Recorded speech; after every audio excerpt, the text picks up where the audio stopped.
사각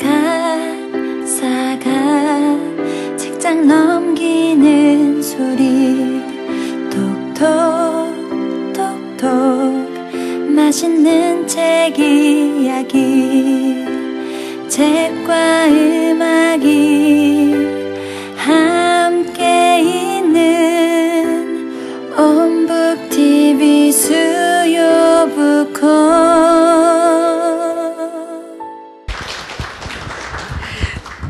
네, 오늘 정말 멋진 무대로 시작했기 때문에 시작이 좋지 않나 하는 생각을 드리는데요. 먼저 제 소개부터 드리겠습니다. 저는 앞으로 수요북콘 진행을 맡게 된 아나운서 이윤지입니다. 반갑습니다.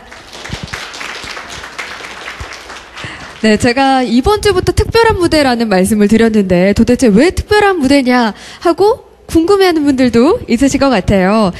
2월 셋째 주부터 수요북콘을 시작한 지 벌써 42번째 시간이 됐는데요. 이 프로그램을 기획했던 온북TV가 이제 내년에 케이블 방송과 IPTV로 이렇게 24시간 책 방송으로 새롭게 태어나게 됩니다. 그동안 낚시 방송도 있고 경제 방송도 있고 요리 방송도 있고 한데 왜 그동안 책 방송은 없었는가라는 의문을 가진 분도 있으실 텐데요. 자, 그래서 온북TV가 이제 내년부터 4월 23일 세계 책의 날에 이제 개국을 앞두고 이렇게 새로운 무대로 꾸며 나가게 됐습니다. 자세한 이야기는 계속 나누도록 하고요. 먼저 오늘 이 자리를 특별하게 꾸며주실 주인공부터 소개를 해드리겠습니다. 북칼럼리스트로 지금 YTN뿐만 아니라 다양한 방송에서 활동하고 계신 이미령 선생님 먼저 큰 박수로 모실게요.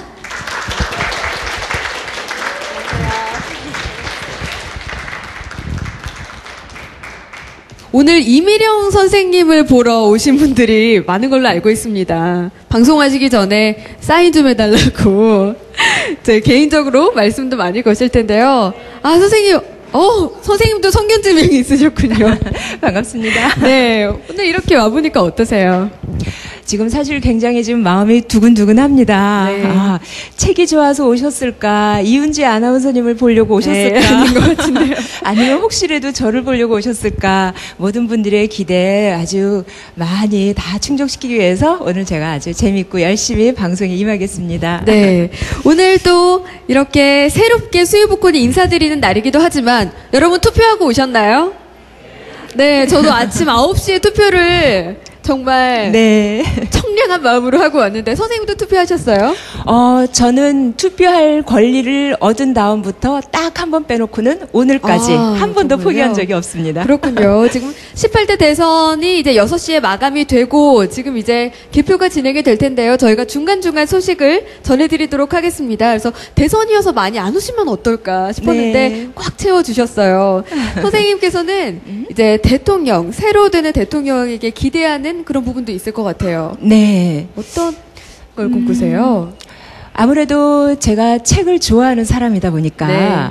올 한 해 그리고 작년 연말부터 해서 우리나라 사람들이 유난히 뭐 힐링이다 뭐 이런 이야기를 굉장히 많이 했잖아요. 네. 책의 주제도 그거였는데 그만큼 우리나라 사람들이 어딘가 많이 지쳐 있구나. 네. 그걸 많이 느꼈습니다. 그래서 어떤 분이 새로운 그 대통령이 되실지 그분은 제발 우리나라 사람들한테 좀 행복하고 그리고 좀 희망을 좀 안겨줄 수 있는 그런 네. 정치를 좀 하셨으면 하는 바람입니다. 네, 희망을 안겨주는 책 있는 네. 대통령이 되었으면 좋겠다. 또 YTN 지식카페에서도 대통령을 주제로 또 네, 말씀을 네. 하시는 걸 들었었기 때문에 또 꿈꾸는 바가 있으실 것 같아요. 네. 네. 그 책을 읽는 대통령은 굉장히 중요하죠. 그렇죠? 근데 저는 이 시간을 통해서 꼭 좀 새로 대통령 되실 분한테 부탁드리고 싶은 거는 네. 보여주기 위해서 책 읽는 모습 찍히기 위한 모습이 아니라 네. 정말 책을 읽는 그런 대통령이 됐으면 책 속에 좋은 정치의 길이 많이 있으니까 네. 그걸 좀 꼭 읽고 응용을 하셨으면 하는 그런 바람입니다. 네, 차기 대통령께서 이 방송을 꼭 보셔야 할 텐데요. 네. 자, 그리고 선생님께서 앞서서도 제가 말씀을 드렸지만 그동안 바둑방송, 요리방송, 부동산방송, 경제방송 등이 있었는데 왜 책방송은 없었을까요? 정말 그렇죠? 그러고 보니까 정말 책 방송이 없었어요. 그런데 사람들이 그걸 이제 느낀 게 아닌가 하는 생각이 좀 듭니다. 사실 네. 다양한 걸 주제로 해서 다양한 방송들이 지금 막 속속 나오고 있는데 네. 이 세상에 존재하는 모든 것들의 컨텐츠는 다 책에 있었거든요. 네. 그러니까 이제 관심사가 그 컨텐츠에 보고인 책에 이제 주목되게 됐고 그래서 온북 TV는 가장 적절한 때에 출범하게 네. 된 것이다라는 생각을 하게 되네요. 네, 앞으로 또 기대되는 마음으로 이야기 나눠보겠습니다. 지금 밖에 영하 7도로 참 추웠는데 이게 많이 와주셨어요. 그래서 박수 칠래 한 가지만 더 드리려고 합니다. 이제 앞으로는 저뿐만 아니라 저와 함께 또 한 친구가 이제 함께 진행을 해나갈 텐데요. 포스터를 보신 분들은 아실 수도 있는데 초등학교, 중학교, 대학교 방송반 친구들 중에 함께 진행하는 친구를 선정을 했고 오늘은 그 첫 번째 순서로 제가 아끼는 대학방송반 후배를 초대를 했습니다. 연세대학교 방송반의 신아람 아나운서 큰 박수로 맞이해 주세요.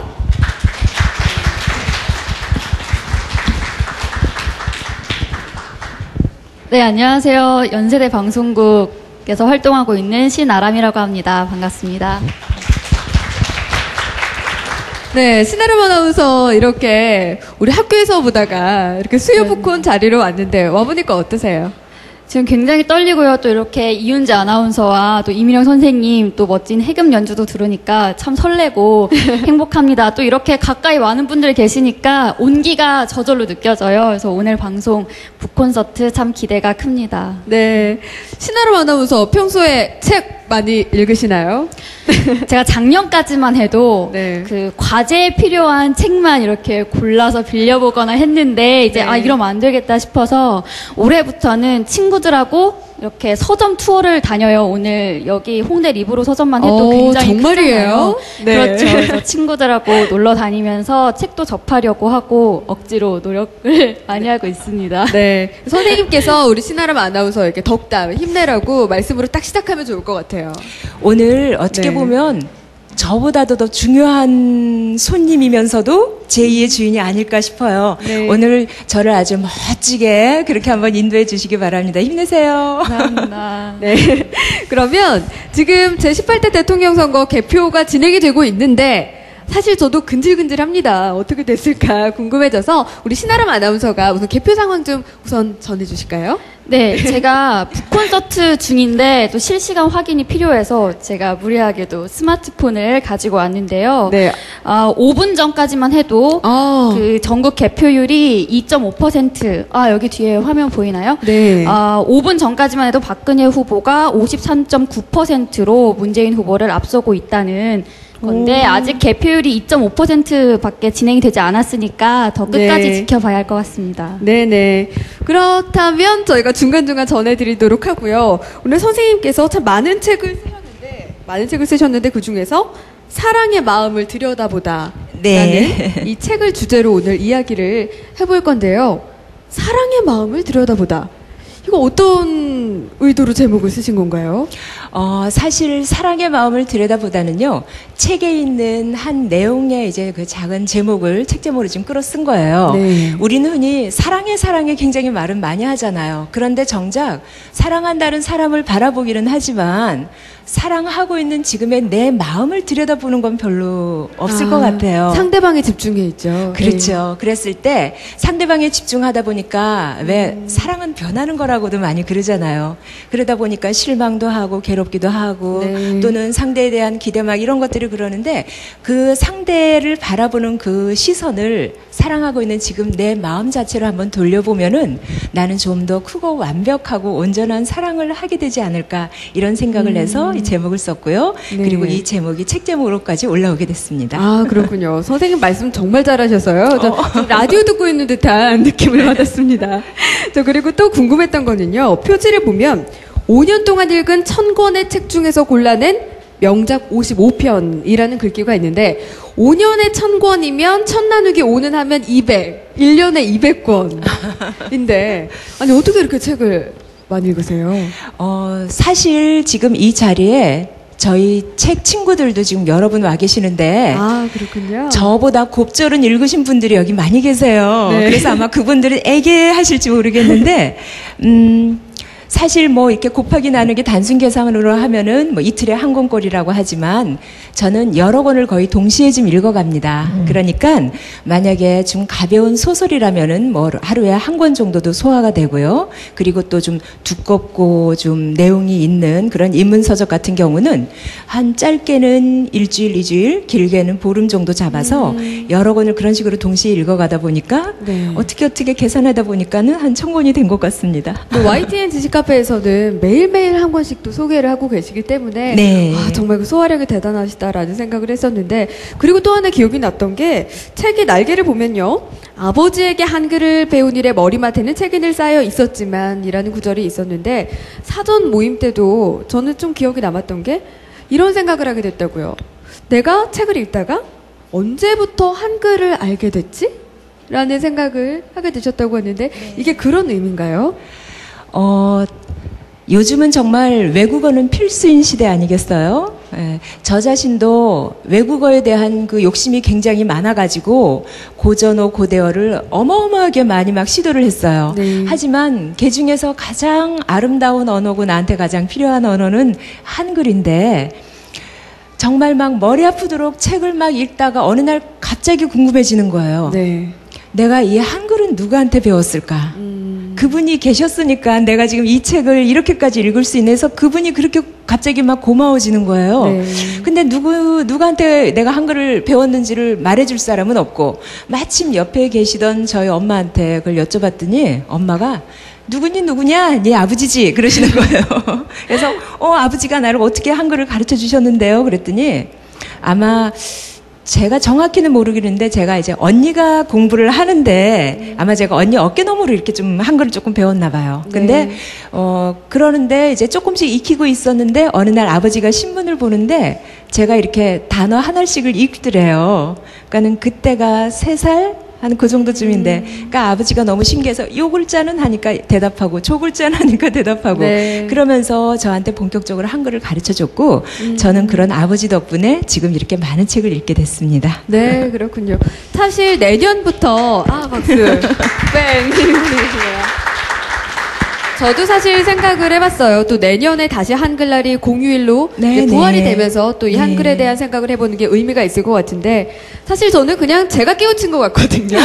사실 근데 돌이켜보면 누군가 가르쳐준 분이 있으시겠죠. 그럴 거예요. 지금 어머니께서 나다 이런 눈빛으로 보고 계신 것 같기도 한데 신아름 아나운서는 혹시 네. 지금 이야기 들으면서 네. 누가 한글을 알려줬지라는 생각 들었나요? 저희 어머니께서 저보고 다른 친구들에 비해서 한글을 좀 늦게 깨쳤다고 하시는데 글쎄요. 또 제가 스스로 알아차린 것 같아요. 저희가 겸손해지는 법을 계속 배우도록 하겠습니다. 네, 그리고 아까도 책 읽기 모임에 분들이 오신 것 같다고 네. 8년째 붙다와 떠나는 책 책 여행 네. 이렇게 함께 읽고 계신데 제가 정말 인상 깊었던 건 8년째 책 모임을 하면 토론을 엄청 잘하시겠구나. 딱 그 생각을 했는데 네. 그냥 책을 읽기만 하신다고요? 저는 그래서요 독서 모임도 아니고 책 읽기 모임이라고 이름을 아예 그렇게 정했어요. 네. 저는 글쎄 여러분들은 어떻게 생각하실지 모르겠는데 우리나라 사람들이 책을 굉장히 사랑하고 존경하는 그 마음은 아마 세계 1위 같아요. 그럼에도 불구하고 책 안 읽는 사람들이 너무너무 많은 게 우리 현실이잖아요. 네. 왜 그럴까 생각해 봤더니까 독서 하면은 곧 토론이 따라오기 때문에 독서 하면 머리 아파. 네. 독서 모임, 토론 모임. 근데 사실 여러분 그 토론을 잘 하시려면요. 전제 조건이 뭐냐면 저자보다도 그 책을 잘 알아야지 토론이 가능해요. 그런데 우리는 독자의 입장에서 아무리 열심히 공부해도 저자만큼 그 책에 대해서는 그렇죠. 모르거든요. 네. 그런데 제대로 읽지도 않고서 토론을 한다 그러면은 그 자체가 아마 책과 멀어지게 되는 게 아닐까. 그래서 저는 책 모임을 만들면서 처음부터 읽자. 네. 그냥 무조건 진짜 읽으신다고요. 읽습니다. 그래서 네. 이렇게 앉은 자리 순서대로 해서 네. 첫 번째 사람이 자기 원하는 만큼 딱 읽으면 그 다음에 이제 두 번째인 내가 원하는 만큼 읽고 세 번째 사람이 읽고 그러다 뭐 네 번째 사람이 저 목 아파요 그럼 건너뛰고 네. 그러면서 정말 1페이지 첫 번째 줄에서 마지막 페이지 마지막 줄까지 다 읽고 토론은 10년 뒤에 그때 합시다. 10년 뒤에, 10년 네. 뒤까지 이어나가시길 바라겠습니다. 사실 언론 준비생들도 책 읽기 모임에서 피 터지게 토론을 하거든요. 그러면 내가 지금 책을 읽기 위해 온 건지 아니면 토론을 하기 위해 온 건지 헷갈릴 때가 있는데 그냥 읽는 방법에 좀 생각할 부분이 있는 것 같습니다. 그런데 선생님은 그럼 요즘에는 어떤 책 읽고 계세요? 요즘은 그 고전도 좀 읽고 있고요. 고전이요? 네, 그리고 최근에 나온 인문 서적도 조금 읽고 있고 이제 여러 가지를 읽고 있습니다. 네, 고전 중에 특히 뭐 인상 깊었던 그런 책이 있으셨나요? 요즘 레미제라블이 한창 뜨고 있죠. 곧 대세죠? 개봉을 했죠. 네. 네, 그런데 저는 마침 뮤지컬에도 조금 좀 관심이 있었지만 늘 궁금했어요. 레미제라블이 왜 인기일까? 그래서 마침 레미제라블 그 5권으로 우리는 왜 보통 장발장 한 권짜리로 이렇게 저는 알고 한 권으로 있잖아요. 읽었거든요. 그렇죠. 그런데 요즘 그 5권으로 완역이 된 게 두 군데 출판사에서 나왔거든요. 네. 그걸 읽었는데 아직도 그 감동의 무게에서 제가 벗어나지 못하고 있어요. 아, 그렇군요. 네. 네, 고전을 한번 읽을 필요가 있겠어요? 고전은 네. 절대적입니다. 꼭 읽으셔야 돼요. 왜 절대적이라고 생각하세요? 일단 검증이 된 책이라는데 제가 먼저 말씀을 드리겠어요. 네. 시간으로 따지면 짧게는 100년, 길게는 200년 그 이상의 역사도 갖고 있지만 시간과 공간을 초월해서 사람들의 마음에 똑같이 공감대를 형성했던 것이 고전으로서 오늘날까지 남아있는 것이고요. 그리고 고전의 매력이 다양한 해석이 가능하고 그리고 다양한 이해를 해도 괜찮고 네. 그러면서 사실 이게 왜 고전이냐면요. 레미제라블 하나도 책으로만 그냥 끝나는 게 아니라 뮤지컬, 그렇죠. 연극, 영화 다양하게 응용이 된다라는 것은 보는 사람마다 무한한 해석을 끌어내기 때문에 그렇기 때문에 고전을 읽어야 되고요. 네. 고전을 전체를 읽는 사람만이 뮤지컬이든지 영화든지 제2의 어떤 창작물을 낼 수 있는 힘이 있고 그저 한 권짜리 축약본이나 또는 3시간짜리 그런 걸로만 고전을 본 사람은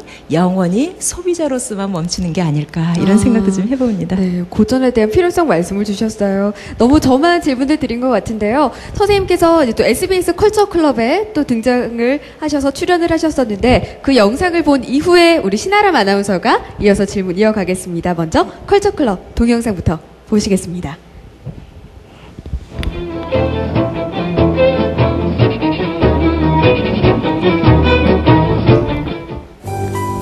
속도의 시대, 오래된 진리가 가장 빛나는 것임을 알려주는 명작들. 시간의 세례에도 불구하고 여전히 큰 울림을 주는 작품들을 통해 삶의 지표를 찾아봅니다.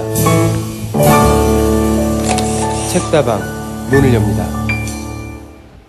Estava à toa na vida. 예쁘신데요? Meu amor me chamou pra ver a banda 저기 passar. 장소가 Cantando 어딜까요? coisas chamou a minha 설마 집은 아니시죠? 저희 집입니다. 정말요? 네. 저 이거 짠 거 아닙니다. 안녕하세요. 책을 다양하게 읽는 방법 책다방으로 인사드리게 된 북칼럼니스트 이미령입니다. 집이 정말 예쁘네요. 저와 함께 청소하느라고 너무 힘들었어요. 쉽고 다양한 방식으로 읽을 텐데요. 그럼 오늘 여러분에게 소개해드릴 작가와 책을 화면으로 먼저 만나보시죠. 1, 2, 3.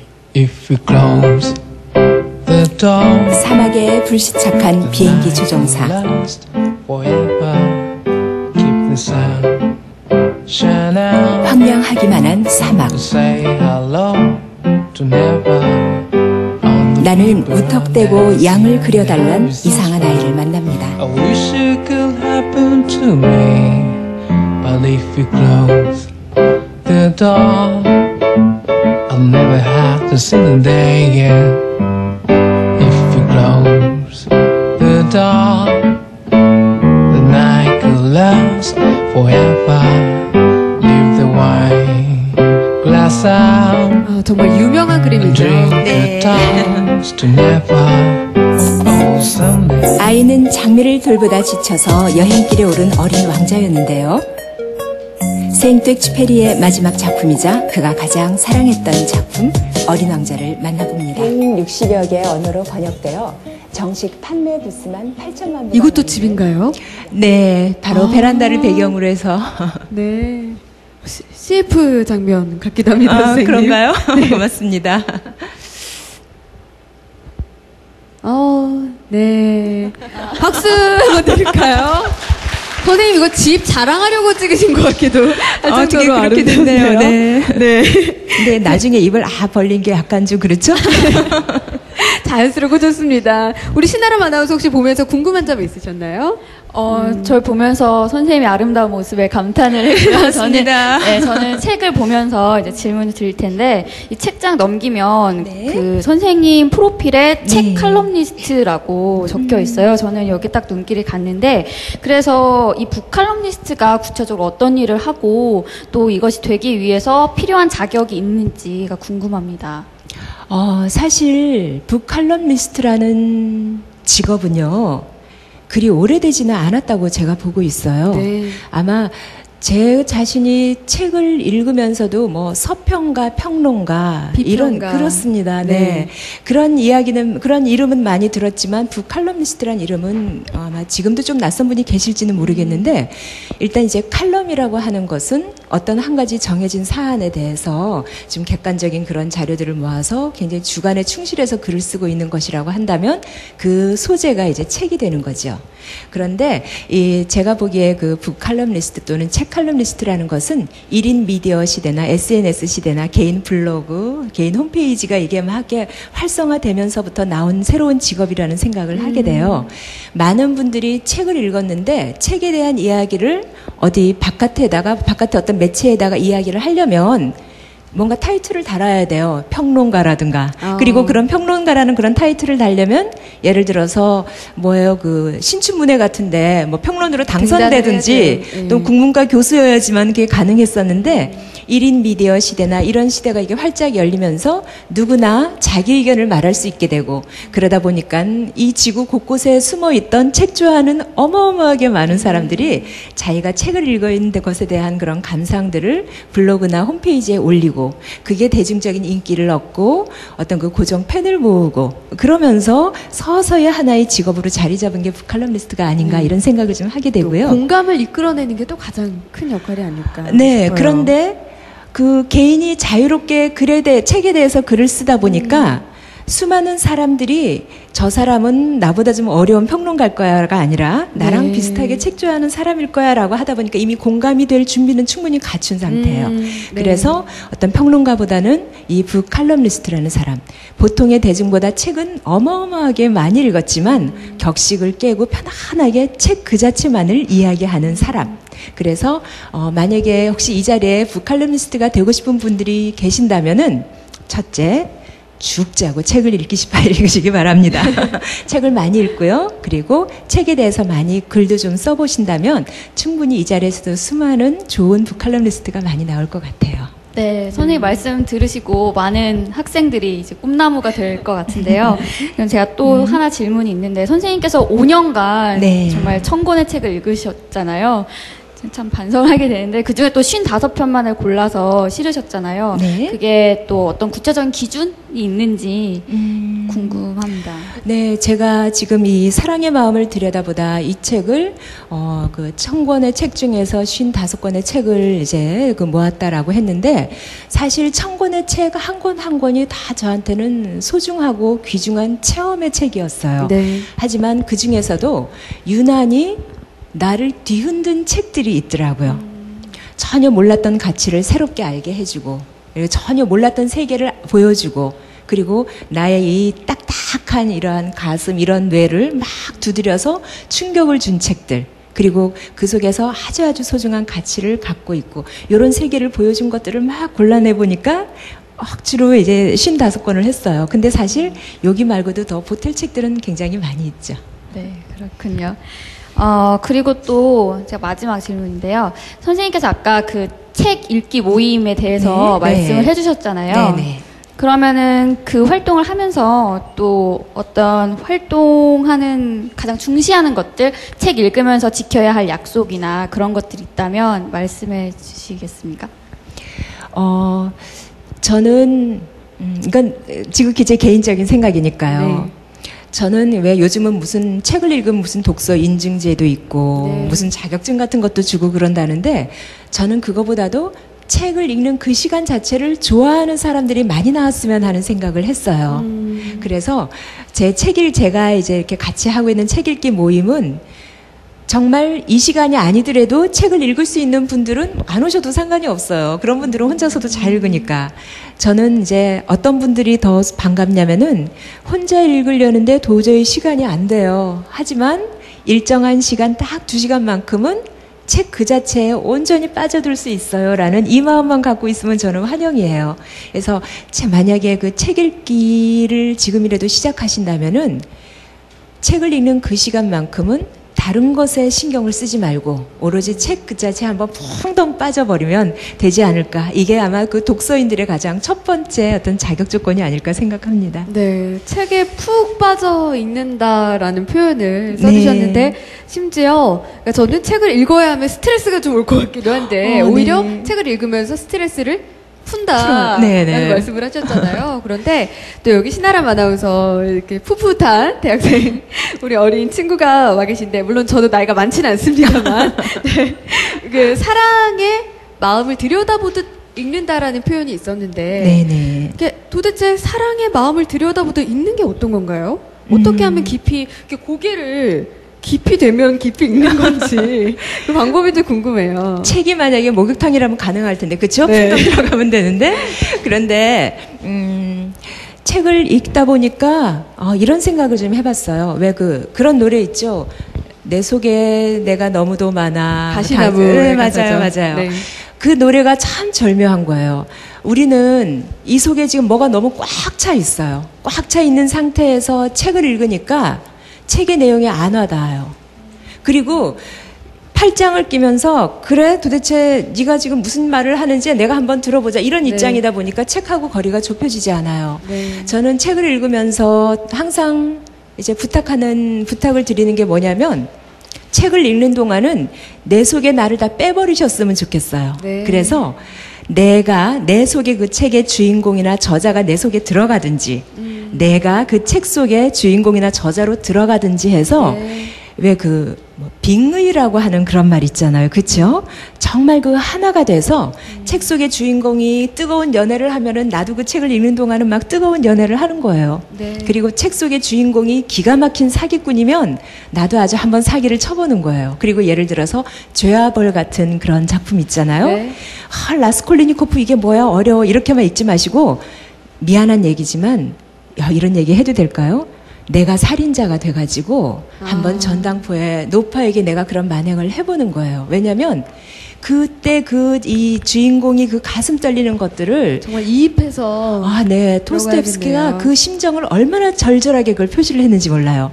그거를 한번 보려면은 나를 쏙 빼놓고 나를 완전히 비워놓고 내가 주인공이 되는 이게 아마 책을 읽는데 좀 가장 필요할 것 같아요. 출연진 이야기 하실 때마다 눈빛이 달라지시네요. 그래서 저희가 이제 이번에는 초대 손님을 한 분 더 모시려고 합니다. YTN 지식카페에서 또 많은 방송을 하고 계신데 그 방송으로 인연을 맺은 또 이미령 선생님을 또 오늘 위해 자리해 주신 YTN의 박준범 PD님을 우선 깜짝 손님으로 모시겠습니다. 네, 박수로 맞아주세요. 네, 자 박준범 PD님 정말 잘생기셨죠? 네, 저도 함께 방송을 했습니다. 제 소리 들리나요? 네. 잘 들립니다. 네. 인사. 예, 박수 크게 쳐주세요. 고맙습니다. 네, 박준모입니다.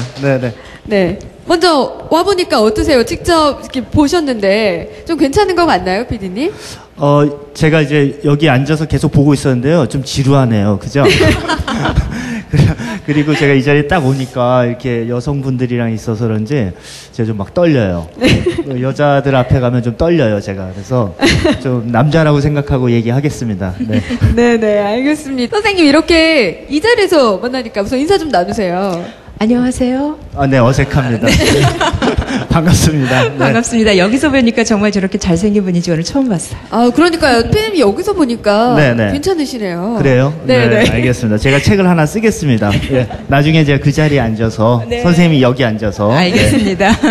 네, 사실은 이렇게 말씀을 하시지만 그 전에 이미령 선생님에 대해서 칭찬을 많이 해주셨는데 어떤 분인지 좀 소개를 좀 PD님께서 해주시죠. 어떤 분이세요? 이분에 대해서 얘기를 하려면 이 책을 읽으시면 돼요. 제가 이 책을 장사하는 게 아니고 읽어봤어요. 처음에 주셨는데 너무 바빠서 제가 이제 못 읽다가 최근에 이걸 하신다고 저보다 이제 게스트로 나와달라고 이제 요청이 오셨어요. 그 제가 의리가 있잖아요. 책을 안 읽고 가서 거짓말을 할 수는 없잖아요. 그래서 부랴부랴 읽었거든요. 근데 선생님을 설명할 수 있는 게 이 책에 다 있어요. 그래서 제가 뭐라고 얘기를 하면 이 책이 안 팔려요. 이 책을 읽어보시면 이민영 선생님이 어떤 분인지 다 아실 수 있어요. 정말로. 그렇군요. 시키신 거 아니시죠? 전혀. 네. 이럴 줄 몰랐어요. 좀 멋진 말 좀 할 줄 알고 네. 감사의 말, 인사를 저는 막 근데 준비를 어떻게 보면 했는데. 판매량을 높일 수 있는 가장 완벽한 말인 것 같습니다. 저쪽에 상상출판 대표가 와 계세요. 그래서 그렇군요. 이게 책이 좀 팔려야 되는데 이 대선 때문에 책이 안 팔리고 있다고 아주 우는 소리를 하네요. 네. 네, 많이 팔리길 바라면서 두 분 또 지식카페로 인연을 맺으신 것 같은데 기억나는 에피소드 같은 거 있으세요? 선생님이 먼저 기억나는 에피소드를 얘기하세요. 네. 박준범 PD님은 아이디어가 굉장히 이렇게 반짝반짝해요. 네. 그래서 저를 굉장히 못살게 굴었습니다. 그냥 저는 제가 좋아하는 책, 좀 이쯤에서 방송하면 좋겠다라는 책들을, 제가 이렇게 선정해서 읽고 그 방송에서 이렇게 소개를 하면 됐었는데, 이제 이 박 PD가 저희 그 담당 PD가 되면서 저한테 이제 요구사항이 들어오는 거예요. 가령 이제 여름방학이 시작되면 청소년들이 읽기 좋은 거 해라. 네. 그리고 자기가 결혼해서 아기를 낳더니 아기 아빠를 위한 책들을 좀 해라라든지 이런 주문들이 굉장히 많이 그런 왔습니다. 책이 많았던 것 같아요. 네, 하필이면 또 그게 많아졌어요. 네. 그런데 이제 YTN 지식카페를 하면서 그 문화체육부 관광부에 이제 그 협찬도 받게 되고요. 그러면서 저희 그 3분짜리 프로인데 이제 정부의 협찬을 받는 그 타이틀을 얻게 돼서 네. 저는 그게 아마 우리 둘이 같이 방송할 때 가장 기분 좋은 체험이 아닌가 생각합니다. 네, 끝으로 이제 여기에 맞춰서 독담 한 말씀 해주셔야죠. 이 책 읽어보셨어요? 그렇습니다. 잘하셨어요. 제가 이 책을 읽으면서 안 읽으신 분들도 계실 것 같은데 제가 한 군데만 소개를 해드릴게요. 네. 그 선생님하고 저하고는 한 10여 년 정도 된 것 같아요. 알고 지낸 게. 그래서 저희는 나이 차이는 좀 있지만 제가 많진 않습니다. 네, 그런데 친구 같아요. 그래서 친구처럼 지내시는데 제가 책 그 안에 있는 내용인데 돼지가 한 마리도 죽지 않던 날이라는 책을 소개한 부분이에요. 저도 읽었어요. 예. 그러셨어요? 이게 저희 YTN 라디오 지식카페에서도 방송이 됐는데 방송을 하려고 원고를 가져오셨는데 제가 읽었던 부분에 가장 감명 깊은 부분이 없어요. 그래서 이제 방송을 만들고 선생님한테 제가 그 말씀을 드렸어요. 제가 읽은 부분 중에 가장 가슴이 울렸던 부분은 이런 거였습니다 라고 얘기를 했는데 이 책에 쓰셨더라고요. 이 책의 어떤 부분이냐면 네. 그 주인공이 꼬마였을 때 자기가 키우던 핑키라는 돼지가 죽는 날이거든요. 그런데 아빠 가슴이 찢어질 것 같아요. 그랬더니 아버지가 나도 그렇단다. 하지만 내가 어른스럽게 받아들이니 고맙구나. 어른이 되려면 그런 건 이겨내야 돼. 어차피 이렇게 될 수밖에 없었어. 이 부분을 제가 선생님께 말씀을 드렸어요. 저는 이 부분을 읽는데 아빠 가슴이 찢어질 것 같아요 그러는데 제 가슴도 찢어지더라. 네. 그랬더니 방송 홍보에서는 안 하셨는데 책에 쓰셨어요. 제가 이거를 보고서 선생님하고 저하고 진짜 친구고 저희가 의리가 있는 사람들이다라는 거를 다시 한번 깨달았어요. 네, 또 오늘 의리 있게 이렇게 추운 날 네. 방문해주신 박준범 PD님 고맙습니다. 괜찮습니다. 네. 저는 출연료 주는 줄 알고 왔는데 끝나고 저녁 드시고 가세요. 고맙습니다. 네. 네네. 저희는 그러면 또 YTN 지식카페에 좀 그 부분을 준비해 오셨다고 들었어요. 그 부분 들으면서 먼저 인사드리겠습니다. 고맙습니다. 네, 고맙습니다. 네. 네, YTN 지식카페 한번 들어보시죠. YTN 지식카페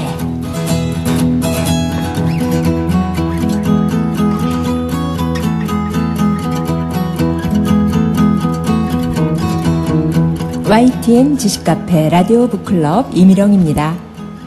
소년 로버트의 아버지는 평생 자기 이름의 땅 한 떼기도 갖지 못하고 찢어지게 가난하게 살아오신 분입니다. 게다가 돼지 잡는 일을 하기 때문에 그의 몸에서는 언제나 피냄새가 풍겼습니다. 소년의 아버지는 누구보다 경건한 신앙인이었습니다. 비록 글자를 몰라 성서를 단 한 번도 읽어보지는 못하였지만 아버지의 신앙은 잘못을 저지르는 사람을 품어주고 감싸주는 무엇보다 따뜻한 믿음이었습니다. 그리고 아무리 가난하여도 어린아들에게 예의를 차리도록 일러주고 달콤한 선심을 겸손하고 정중하게 사양하는 법을 가르칩니다. 아들이 기르던 돼지 핑키를 도살해야 할 때는 흐느끼는 아들을 안아주며 쓸모가 없는 것은 아무리 사랑스러워도 떠나보내야 한다는 이치를 일러주면서 처음이자 마지막으로 눈물을 흘립니다. 소녀는 아버지를 통해 세상에서 아름다움을 읽어내는 법을 배웁니다. 노을 지는 하늘을 감탄하는 아들에게 하늘은 바라보기에 참 좋은 곳이야. 그리고 돌아가기에도 좋은 곳이라는 느낌이 들어. 라며 조용히 동의해주는 아버지. 그리고 나무는 사람을 3번 따뜻하게 해주는데 나무를 자를 때와 운반할 때 그리고 나무를 태울 때야 라고 말해주며 인간을 저버리지 않는 자연의 온기를 아들에게 일깨워준 분입니다. 그렇게 다정다감하던 늙은 아버지가 어느 날 세상을 떠나자 어린 로버트는 아버지의 낡은 양복을 물려받아 접어 입고서 늙은 어머니와 이모를 보살피며 아버지가 하던 일을 고스란히 떠맡게 됩니다. 그리고 어느 날 아버지의 헛간에서 수도 없이 쓰인 heaven pack이라는 글자를 발견합니다. 글자를 모르던 아버지가 당신의 이름을 혼자서 연습한 것인데 어린 로버트는 그 글자들을 바라보다 어떤 것은 거의 완벽에 가까웠다고 말합니다. 돼지를 잡던 아버지가 세상을 떠나던 날, 그날은 돼지가 한 마리도 죽지 않던 날입니다. 그리고 아버지를 통해 세상과 만나는 연습을 하던 어린 로버트가 제 발로 뚜벅뚜벅 세상으로 걸어나가던 날이었습니다. 오늘의 책 로버트 뉴턴 팩의 돼지가 한 마리도 죽지 않던 날입니다. 네, 지식카페가 지금까지 흘러나왔습니다. 이렇게 한 3분 정도의 지식카페가 매일매일 방송되면서 이제 팬층이 확실히 생겼어요. 아, 네. 네, 그래서 이 팬 중에 한 분을 또 초대 손님으로 모시겠습니다. 세계일보 문화부장이신 조정진 문화부장님 모시겠습니다. 박수로 맞이해주세요. 네, 안녕하세요. 안녕하세요. 아까 무대 아래서 선생님께 네. 어쩜 이렇게 초롱초롱한 눈빛으로 말씀을 많이 하시던데 네, 오늘 어떻게 이렇게 자리하게 되셨어요? 개인적으로 굉장히 슬픈 날입니다. 사실은 신문 기자로서가 아니라 선생님 팬으로서 그냥 얼굴 모르고 목소리로 기억하고 싶었는데 피차 일반이겠지만 오늘 얼굴을 뵙고 굉장히 지금 깝깝합니다. 앞으로 무슨 힘으로 살아야 되나 하는. 아, 농담을 좀 강하게 하시네요. 제가 볼 땐 재미의 요소를 위해 말씀하신 것 같은데 근데 아침마다 정말 지식카페 들으셨나요? 궁금하세요? 네. 궁금하면 500원입니다. 제가 끝나고 드리겠습니다. 끝나고 드리겠습니다. 그렇군요. 그래서 오늘 팬이라고 꼭 오늘 출연하고 싶다고 해서 나오셨는데 좀 이제 훈훈한 이야기 좀 해주시죠. 직접 이 방송을 들으면서 뭐 좋은 점, 감명 깊었던 점 이런 훈훈한 덕담부터 시작해 보겠습니다. 순서가 좀 바뀌었네요. 제가 근데 뭘 굉장히 많이 써오셨어요. 많이 적어왔어요. 제가 그렇군요. 기자이기 때문에 사실은 네. 생방송을 몇 번 안 해봤어요. 네. 그래서 좀 떨려가지고 이렇게 컨닝 페이퍼를 만들어봤는데 아, 그렇군요. 네, 순서대로 물어보죠. 네, 알겠습니다. 저는 좀 순서대로 안 하는 스타일이었는데 아유, 그렇군요. 자, 두 분 인사부터 나누시죠. 네. 안녕하세요. 안녕하세요. 네. 반갑습니다. 아침 출근 시간에 듣는 방송과 이 시간에 듣는 방송 어떤 차이가 있나요? 네, 그렇게 물어보셔야죠. 네. 제가 사실 좀 떨려서 컨닝 페이퍼를 만들어 왔습니다. 네. 저희는 주로 기사만 쓰고 최근에 한 7개월 전에 제가 부장이 돼서 지금은 이제 후배들 기사를 이렇게 봐주는 역할만 하고 네. 있기 때문에요. 이렇게 안 보는 대본을 가지고 이렇게 해본 적은 거의 네, 없습니다. 방송 중에서 지금이 제일 재밌었습니다. 예, 양해를 해주시기 바라겠습니다. 네. 예, 아마 저도 뭐 오래전에 가방을 놨기 때문에 아슬아슬해서 뒤져봤는데요. 뭐 네. 캐나다 언론학자 아시죠? 마샬 맥루한이라는 분이 그 전화, 만화, TV를 뭐 쿨 미디어라고 했고요. 신문, 잡지, 영어와 함께 라디오를 한 미디어라고 그렇게 나눴다고 합니다. 그 왜 나눴나 이렇게 궁금해서 다시 뒤져보니까 정보의 양과 선명한 정도를 기준으로 나눴다고 합니다. 그 정보의 양이 빈약한 쿨 미디어는 수용자의 적극적 참여가 필요한 반면에 그 정보의 양이 많고 논리적인 한 미디어는 수용자의 참여 여지가 없다고 합니다. 그래서 텔레비전을 켜놓고는 솔직히 우리가 다른 일을 못하죠. 네. 그러나 우리가 라디오를 켜놓고만 설거지도 할 수 있고 뭐 다른 것도 할 수 있기 때문에 이제 그렇게 분류가 된다고 합니다. 그 밀폐된 차 안에서 그 YTN DC 카페를 그 뭐 라디오 클럽, 북클럽이라고 하죠. 그거를 그 온갖 상상력을 동원해서 집중해서 들을 때 하고 또 이처럼 이렇게 열린 공간에서 얼굴을 맞대고 이렇게 듣는 거하고는 역시 전혀 다릅니다. 감흥이. 미리 쓰신 거잖아요. 실제로도 달랐나요? 달라요. 네. 500원에 대한 복수입니다. 말씀하시죠. 네. 네. 이 선생님 얼굴을 몰랐을 때, 즉, 한 미디어인 라디오를 들을 때가 감흥이 더 큰 것 같습니다. 아, 그렇군요. 두 분 끝나고 어차피 술 한잔 하는 시간 있으니까요. 제가 화의를 시켜드리도록 하고요. 자, 그렇다면 부장님께서는 어떤 계기로 그 방송을 이제 딱 듣게 되셨나요? 94.5를 여기부터는 자신 있습니다. 예. 자신 있으신가요? 어떻게 듣게 되셨어요? 사실은 제가 작년 9월까지 출판 담당 기자를 한 6년 했습니다. 그 중에서도 이제 출판 기자협회 회장을 한 5년 했고요. 그래서 책에 대한 애착도 있고, 그런데 갑자기 부장하고 사이가 안 좋아서 여행 레저를 맡으라고 명령이 내려왔습니다. 그래서 속된 말로 좀 이렇게 개겼습니다. 네. 그래도 강요를 하길래 3달을 휴직을 했어요. 진짜 가기 싫어서, 책을 떨구기 싫어서. 와. 근데 월급이 안 나오더라고요. 그래서 어쩔 수 없이 이제 레저 여행을 맡다 보니까 본의 아니게 이제 2시간에서 길게는 5-6시간 출장을 다녀야 됩니다. 운전하고. 네. 그러다 보니까는 그 차 안에서 할 수 있는 거는 라디오 듣는 일밖에 없었어요. 네. 그러다 보니까 또 기자다 보니까는 뉴스를 들어야 되고 또 24시간 뉴스하는 YTN을 들어야 되고. FM 94.5MHz. 예, 9를 반으로 나누면 4.5 이렇게 다 외웠습니다, 사실. 네. 그러다 보니까 중간중간에 이제 선생님 목소리가 들려왔고, 그러다 보니까 그걸 안 들으면 이렇게 잠이 안 오거나, 그래서 도착을 해서라도 선생님 그 목소리 들을 때까지 차를 파킹해놓고 계속 기다리고, 요렇게 하면서 거의 세월을 이렇게 보냈고, 편안한 출장을 이렇게 다녀오게 됐습니다. 네. 들으니까 어떠세요? 저기요, 실은 그 이미령 씨가 오늘 안 나오고 동생이 나왔어요. 이미령 씨 아직 얼굴 안 밝혔으니까 그냥 계속 신비롭게 생각하셔도 됩니다. 여기 또 적어 왔습니다. 네, 어떤 말씀을 성견지명 있으세요? 네. 어떻게 적으셨나요? 청소년들이 그 아이돌 스타를 보면 이렇게 막 환호하고 그러는 걸 보고 굉장히 별 웃기는다고 생각을 했는데, 네. 선생님을 생각하면서 그 연모라는 단어를 생각을 해봤습니다. 네. 그 뭐 사랑하고 그리워한다는 단어였는데, 네. 그래서 사실은 며칠 전에 여기 온북TV 관계자가 섭외를 할 때 그 옆에 이 선생님 앉아 계시다고 통화를 해보지 않겠냐고 여쭤봤을 때 제가 거부를 했습니다. 네. 신비로움을 깨고 싶지 않다. 근데 오늘 어쩔 수 없이 이렇게 얼굴을 뵙게 돼서 하여간 굉장히 불행합니다. 아니, 지금 제가 놀란 게요. 이렇게 네. 옆에서 얼핏 이 종이를 봤는데 네. 연모 글자에 옆에 한자도 써놓으시고 동그라미를 빨간색 펜으로 쳐놓으셨어요. 정말요? 정말 진짜 팬이신 네. 것 같아요. 근데 원래 그래서 너무 좋으면 반대로 표현한다고 하잖아요. 그래서 제가 아까 네. 말씀드렸잖아요. 대상을 생각하지 말고 자기가 사랑하는 자기 마음이나 들여다보라. 궁금한 거 있어요? 결혼하셨나요? 저요? 네. 저 안 했다고 그래도 되죠?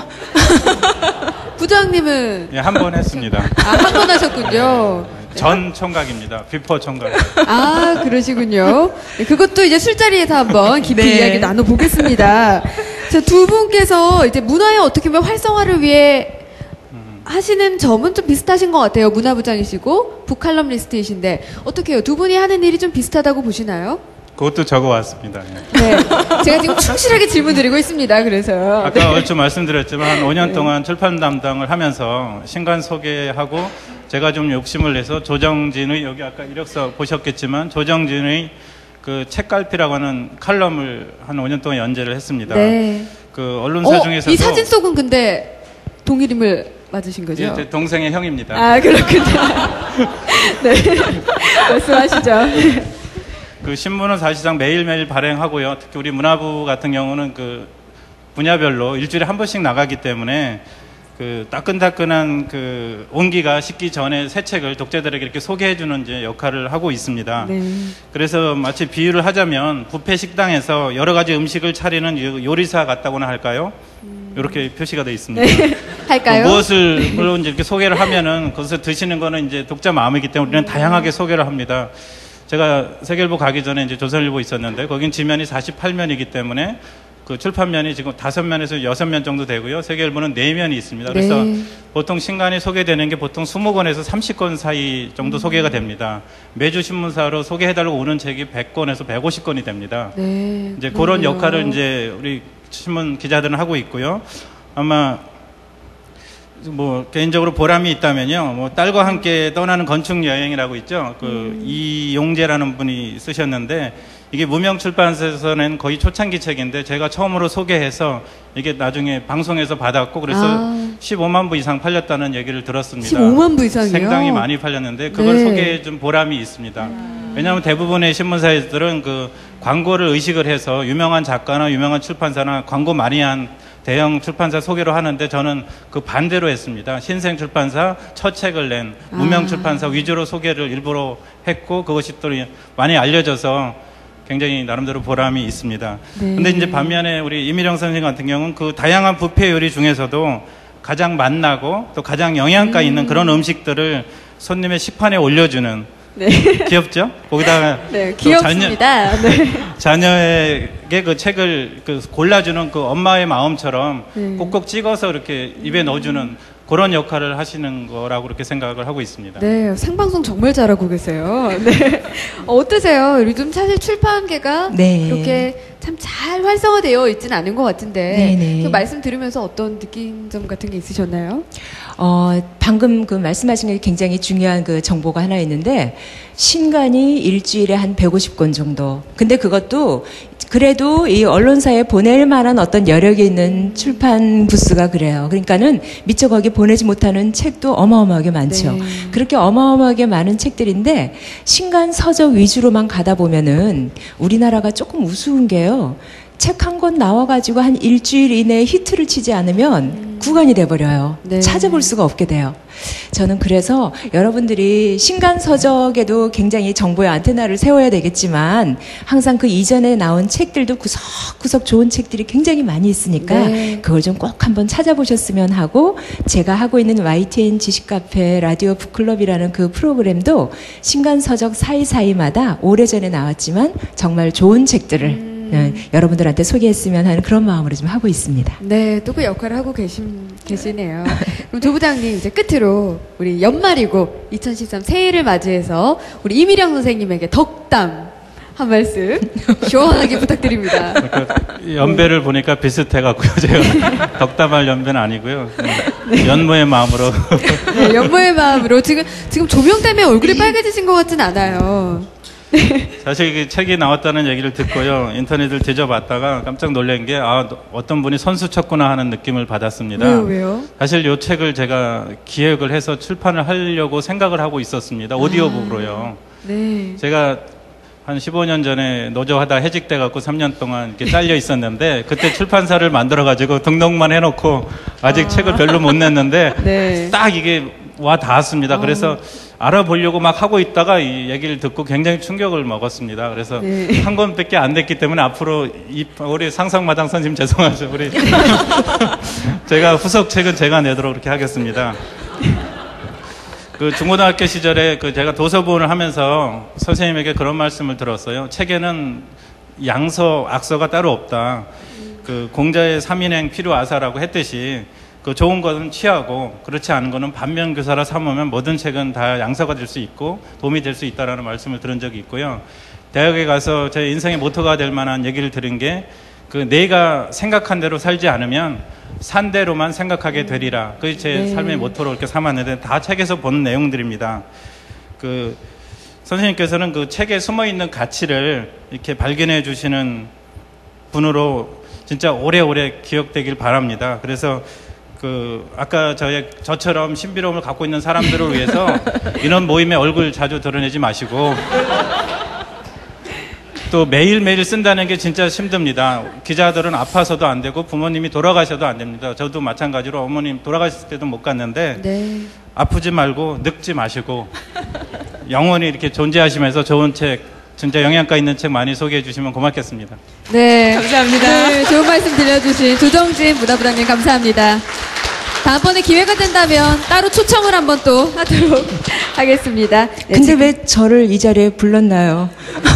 아닙니다. 제가 볼 때는 원래 반대로 표현이 된다고 하잖아요. 얼굴은 여전히 빨가신 걸 보니까요. 네. 제가 술자리에 다시 한번 깊이 한번 대화를 나눠보겠습니다. 네, 그럼 이제 릴레이 책 낭독하는 시간 잠시 갖도록 할게요.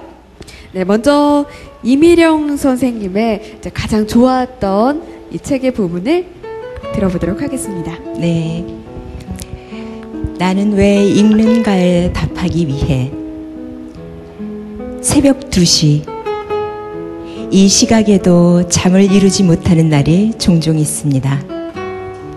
그럴 때는 침대에서 일어나 책장 앞으로 갑니다. 그곳에는 내 친구들이 나를 기다리고 있습니다. 언제부터인지 모르겠지만 내게로 와서 책꽂이에 가지런히 꽂힌 책들. 나는 부스스한 머리를 책등에 갖다 댑니다.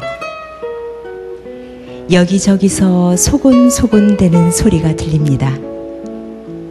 모두가 잠든 이 시각에 수천 년을 잠들지 않고 수다를 떠는 지성과 인문과 해학과 농담이 가득 차 있는 곳. 나는 책들을 어루만집니다. 책은 이 작은 인간의 불면을 치료하고 깊은 안식을 줍니다. 책을 이야기하는 책들은 시중에 넘치고도 넘칩니다. 굳이 내가 내 독후감 모음집을 거기에 보탤 필요는 없다고 생각하며 지내왔습니다. 그런데 어느 사이 처지가 달라졌습니다. 당신은 책 읽기를 통해 무엇을 말하고 싶은 것이냐라는 질문을 받게 되었습니다. 그리고 당신은 책을 통해 어떤 변화를 체험했느냐라는 질문도 날아왔습니다. 그럴 때면 어디서부터 어떻게 대답을 해야 할지 몰라 묵묵부답 한참을 곤혹스럽게 침묵한 적이 많았습니다. 책은 무지한 내 뒤통수를 후려 갈기기도 하였고 콘크리트보다 더 딱딱하게 굳은 가슴을 말랑말랑하게 어루만져 주기도 하였고 딱 내 눈알 크기밖에는 보지 못하는 세상을 조금 더 크게 볼 수 있도록 동공을 활짝 열어주기도 했습니다. 몇 권의 책을 읽어야 인간이 변화할 수 있을까요? 쉬지 않고 1000권에 가까운 책을 읽어대자 그제야 틈이 생겼습니다. 꽉 막힌 사고가 트이고 사색이 일렁이며 나와 다른 자에 대한 여유 있는 관조의 틈이 생겼습니다. 나는 왜 책을 읽을까? 이 질문은 여전히 퍽 심각하게 남아 있습니다. 책을 읽는 행위는 시간이 듭니다. 돈도 들고 정성도 듭니다. 잘 읽으면 남는 장사지만 허투루 읽으면 낭비도 그런 낭비가 없습니다. 그런데 그 아까운 시간을 들여서 나는 왜 책을 읽을까요? 원고를 정리하면서 이 질문에 대한 답을 생각해 볼 수 있어 좋았습니다. 인생의 소중한 한 부분을 기꺼이 한 권의 책에 나눠 쓸 마음이 있다면 버시어 일단 나의 책 이야기에 귀를 기울여 주시기 바랍니다.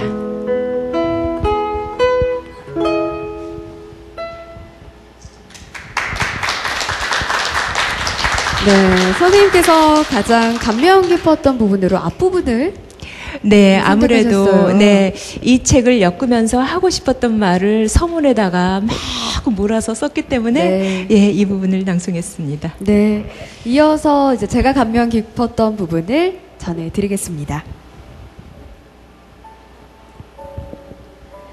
그는 오직 자기의 일을 하기 위해서 바람 많은 곳에 바람 같던 삶을 내려놓았습니다. 자기의 일이란 바로 사진을 찍는 일이었습니다. 온전히 자기 의지로 자기가 선택한 삶을 걸어가기 위해, 그리고 그런 삶을 살아가며 자칫 세상의 온갖 유혹에 흔들리고 자기가 길들기 원하게 될까봐 작가는 무지스러울 정도로 세상과 단절을 선언했습니다. 그 길을 가자. 무소의 뿔처럼 혼자서 가자. 작가는 자발적인 제3 살기를 선택했습니다. 섬에 정착하기 전에도 1년에 한두 번씩 섬을 드나들며 사진 작업을 했다. 그런데 작업하는 방식을 바꾸지 않으면 나만의 시각으로 섬을 이야기할 수 없겠다는 생각이 들어 아예 섬에 눌러앉아 버렸다. 내가 원하는 사진만을 찍으며 생활하는 그 자체로 만족한다. 사진작가로 예술가로 인정받아야 할 이유도 없어졌다. 찍고 싶은 사진만을 찍으며 살아가는 사진장이로 만족하면 그만이다. 정착을 하고 나니까 보인 걸까요? 그는 얼마나 많은 사람들이 자연과 멀어지고 둔감해졌는지를 지적합니다. 사진을 찍는 사람들이 온갖 장비를 다 갖추고 제주도와 마라도를 찾지만 정작 그들은 섬을 담으려는 것이 아니라 자기가 찍고 싶은 그림을 머릿속에 그려놓고 그 그림을 찾느라 정작 섬을 보지 못한다고 말이죠.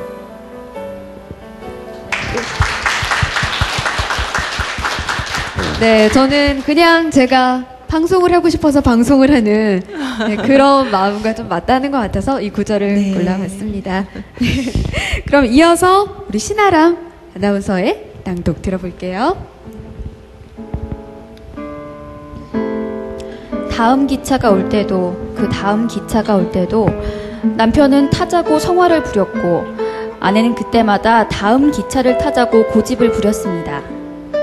하여 남편은 매번 이렇게 다짐하기에 이릅니다.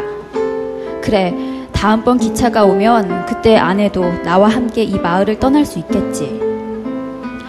남편은 곰스크로 가는 기차에 오를 수 있을까요? 혹시 끝내 그 기차에 오르지 못했다면 그건 자꾸만 붙잡아 앉히는 아내 탓일까요?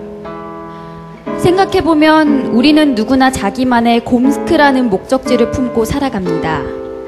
이렇게 고생하며 사는 것도 곰스크에 도착해서 행복하게 살기 위한 잠깐의 희생이라 여기며 살아갈 테죠. 어떤 이는 그곳으로 가는 기차표를 사기도 했을 테고 과연 곰스크에 도착한 사람도 있을 것입니다. 하지만 도착하여 짐을 풀고 죽을 때까지 행복하게 살았더래요 라는 소리를 들을 사람은 없습니다. 그리고 어느 결엔가 저 멀리 들려오는 기적 소리에 몸을 떨면서 긴 한숨을 내쉬는 자신을 발견할 것입니다. 자신이 원하는 것, 그것이 그의 운명이요. 운명은 곧 자신의 의지인 것이죠. 당신은 한때 곰스크로 가려고 마음먹었고 지금은 이 조그만 마을에서 아내와 당신의 아기와 정원이 딸린 집에서 머무르며 살고 있죠. 당신은 그것을 원했던 거요. 당신이 원치 않았다면 당신은 그때 기차에서 내리지 않았을 테고 기차를 놓치지도 않았을 거요. 그 당시 바로 그 순간 당신은 당신의 운명을 선택한 겁니다. 여기까지입니다. 네, 그렇습니다. 우리 신아람 아나운서 이렇게 낭독해보니까 어떠셨어요? 제가 그 시각장애인을 위해서 그 낭독 봉사를 한 적이 있었는데요. 근데 그때도 그렇고 지금도 그렇고 이 감정을 온전히 담아서 잘 전달하기가 참 쉽지 않은 것 같습니다. 네, 그렇군요. 저도 사실 그 봉사했었는데 저는 법전을 읽어드렸어요. 그래서 갑은 어떻고 을이 어떻고 병을 어떻고 하는데 제가 이입을 못하니까 그 장애인분께서 저에게 설명을 해주시더라고요. 학생 이건 갑이 그러니까 이런 상황이야 이러면서 설명을 해주셔서 오히려 제가 들었는데 네, 이렇게 우리 아람 학생이 하는 걸 또 보면서 20대 시절이 또 떠오르셨을 것 같은데 20대에도 네. 이렇게 책과 늘 함께 하셨나요? 아, 저 20대 물으면 안 되는데. 왜요? 술만 먹고 살았거든요. 정말요? 그렇군요. 인생이 왜 이러냐 막 그러면서요. 맨정신으로 살 수가 없었어요. 그래서 아침에 눈 뜨자마자 제가 동국대학교를 이제 나왔거든요. 네. 동국대학교로 달려갔어요. 그래서 그 도서관을 여는 수희 아저씨하고 같이 들어갔어요. 그래서 하루 종일 도서관에서 살다가 이제 해가 질 때쯤 되면은 미리 저희는 그때 서클이라고 불렀으니까 그 동아리 선배들이 자주 가는 술집에 제가 미리 가서 막 먹고 있으면 선배들이 와서 술값 계산해주고 가고. 정말요? 그래서 네. 나중에 학교를 졸업하고 한 10년 지난 다음에 동대 도서관에 올라갔는데 수희 아저씨가 저를 알아보는 거예요. 아, 정말요? 저는 총장님이 알아보는 것보다 더 기뻤고 네. 또 하나 또 더 반가웠던 건 언제냐면은 그게 그 전에 무슨 신동엽의 무슨 그런 예능 프로그램에 나왔던 분식집이었어. 하얀 집 아주머니가 네. 저를 보더니 안 늙었네 하고 아는 척을 해주시더라고요. 20대에는 정말 네. 책도 많이 읽었고 고민도 많이 하고 지냈는데 예, 오늘 이렇게 젊은 친구의 음성으로 이 책에 대한 내용을 들어보니까 정말 그 감회가 새롭게 이렇게 느껴졌습니다. 네, 그렇군요. 근데 여기 질문해 보면 독서를 하다가 이제 사고가 딱 트이는 순간이 있었다. 네네. 라고 하는데 그게 뭔가요? 독서를 하다가 막 인생이 이렇게 딱 보이는 건가요? 그거는 좀 말이 길어질 텐데요. 네. 제가 지금 이 책에도 지금 소개가 됐나요? 저는 책을 읽으면서 제일 많이 느낀 게 뭐냐면 내가 왜 이렇게 무식하고 무지하냐. 그렇게 많이 읽으셨는데도요? 그걸 읽으면서 느꼈어요. 그런데 그 중에서 딱 한 가지를 말씀드린다면 여기 책에 있는 거예요. 블랙 라이크 미라고 해서 그 백인이 아주 짧은 기간 동안 흑인이 되어 봅니다. 왜냐하면 흑인들이 굉장히 그 차별을 받고 살았잖아요, 미국에서. 그래서 그 얼마나 차별을 받길래 흑인들의 자살률이 굉장히 높았거든요. 그래서 도대체 흑인들이 얼마나 차별을 받길래 자살까지 할까? 그건 흑인이 되어 보기 전에는 모르잖아요. 모르죠. 네, 그래서 백인 남자가 자기 몸에 색소를 입히고 막 햇빛 쬐고 그래가지고 흑인으로 변장을 해요. 그래서 짧은 시간을 사는 그런 책이 블랙 라이크 미, 나와 같은 그 검은 이런 이제 그 시의 한 구절인데요. 네. 제가 이 책을 읽고는 저는 이 책만큼 저한테 충격을 준 책이 없었어요. 왜냐하면 저는 이 책을 왜 우리 흔히 누구하고 이렇게 싸우다가 막 너무 막 내가 밀리는 것 같은 우리가 흔히 하는 말이 너가 내 입장 대봐. 우리 이런 얘기 잘하잖아요. 왜 한문으로 그 역지사지다라고 하는데 블랙 라이크 미가 바로 그 역지사지를 이제 저한테 가르쳐 줬어요. 근데 역지사지라고 하는 거는 우리 뭐 말 그대로 하면은 내가 그 약자의 입장이 돼서 약한 사람이 당하면 이렇게 되는구나. 이걸 아는 게 역지사지다. 우리 이렇게 생각을 하는데 네. 블랙 라이크 미라는 그 책을 읽으면서 제가 느낀 거는 역지사지의 요점은 뭐냐면요. 내가 상대방의 입장이 되어서 뭘 알게 됐냐면 그동안 나의 모습을 객관적으로 보게 된다라는 거예요. 그러니까 내가 백인이었으면서 얼마나 나하고 색깔이 다른 사람에게 어떤 행동을 취했는가 흑인이 돼서 보니까 그 백인들의 모습을 보면서 내 모습을 알게 됐다라는 거예요. 네, 그 사람보다 내 모습을 내 모습을 보게 되는 거예요. 그래서 저는 역지사지라는 게 상대방을 이해하는 게 아니라 나를 제대로 보는 장치로구나. 블랙 라이크 미를 보면서 저는 어마어마한 충격을 받았고요.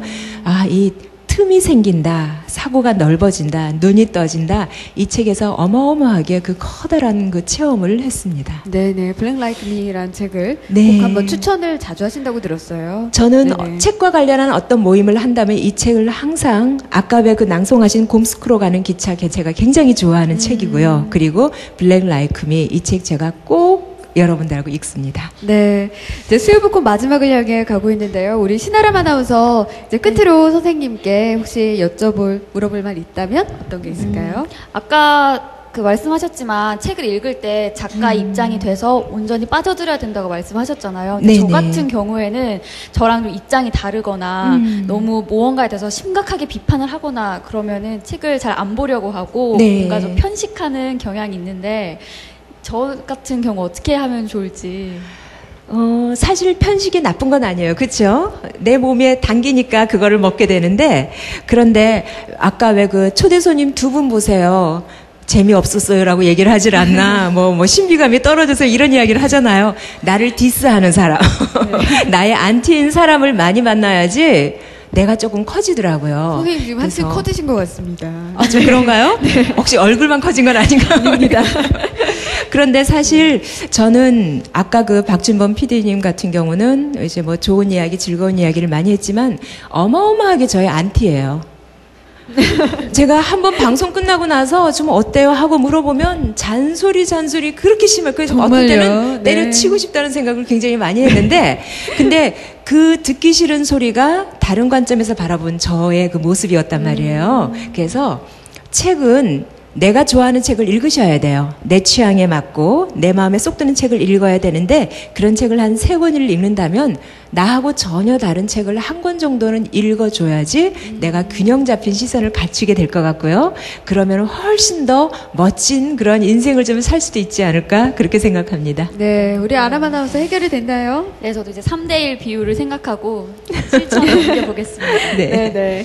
사실 어떻게 보면 우리가 또 사랑의 마음을 들여다보다라는 책에 대한 내용은 또 많이 나누지 못한 것 같은데 끝으로 네. 이제 마무리하면서 이 책 소개나 들려주고 싶은 말씀이 있다면 마무리 말씀 부탁드릴게요. 제가 며칠 전에 책 읽기 모임, 그 송년 모임을 아주 훌륭한 그 유학 연구하시는 교수님을 모시고 그 강연을 듣는 걸로 송년 모임을 했어요. 네. 그때 그분이 뭐라 그러냐면은 정약용을 비롯한 어마어마하게 많은 사람들이 유배를 살거나 또는 감옥에 혼자 들어가 있으면서 굉장히 많은 공부를 하게 됐다 그러잖아요. 네. 그런데 이제 그때 그게 굉장히 인상적이었어요. 정약용 같은 사람이 혼자 그 외딴 유배지에 가서 탁 앉아 있을 때 그 사람이 외로울 것 같았어요. 천만의 말씀이에요. 그 사람은 책을 굉장히 많이 읽었기 때문에 그 사람의 이 마음속에는 살롱 하나를 채울 만큼의 지식인과 문인과 예술가들이 같이 갔다라는 거예요. 네. 그러니까 혼자 있을수록 더 풍요로웠고 혼자 있을 때 무수하게 많은 사람을 끌어내서 대화를 했기 때문에 그 시간이 더 훌륭한 작품을 낼 수 있는 시간이었습니다. 이런 이야기가 저는 굉장히 가슴에 남았습니다. 이 책은요, 55권의 책이 담겨있는 책이에요. 책 속의 책인데 55권의 책 하나하나에는 또 다른 책들이 담겨있고 그리고 그 속에 무수한 등장인물이 들어있습니다. 그래서 저는 우리 출판사 대표님도 앉아 계신데 죄송스러운 말씀이지만 이 책이 안 팔려도 저는 좀 괜찮아요. 어차피 조금 지금 굳어지시는 것 같은데요. 죄송해요. 저는 이 책 속에 들어있는 55권의 책이 무지무지 많이 여러 사람들한테 읽혔으면 좋겠어요. 그러면은 이 책의 역할은 충분하다고 생각을 합니다. 네, 오늘 정말 소중한 자리 해주신 우리 이미령 선생님 또 신아람 아나운서에게 박수 부탁드립니다. 클로징 멘트가 없었어요. 그래서 어떤 멘트를 할까 생각하다가 그냥 선생님을 보면서 떠오른 그런 말씀을 드리면서 마무리를 지으려고 합니다. 사전 모임 때 뵀을 때 언제 가장 뿌듯하셨나요? 라는 질문을 드렸는데 그 YTN 지식카페 방송을 하시는데 어떤 분이 문자를 보내셨대요. 중년, 거의 50대 중년이신데 한 번도 책을 산 적이 없는 분이셨는데 선생님의 방송을 듣고 처음으로 서점에서 책 한 권을 샀다. 라는 문자를 봤을 때 가장 뿌듯하셨다고 하더라고요. 어떻게 보면 선생님께서 북칼럼니스트로서 책을 소개하는 일을 하고 계시지만 선생님이 책을 사랑하는 그 모습을 보고 또 사람들이 책을 같이 사랑하게 되지 않을까 저는 그런 생각이 들었습니다. 그래서 앞으로도 선생님의 모습을 보면서 또 많은 사람들이 책을 사랑하고 그 에너지를 받아서 선생님 또한 왕성한 활동을 하시기를 바라면서 이 시간 마치겠습니다. 함께해 주신 여러분 고맙습니다.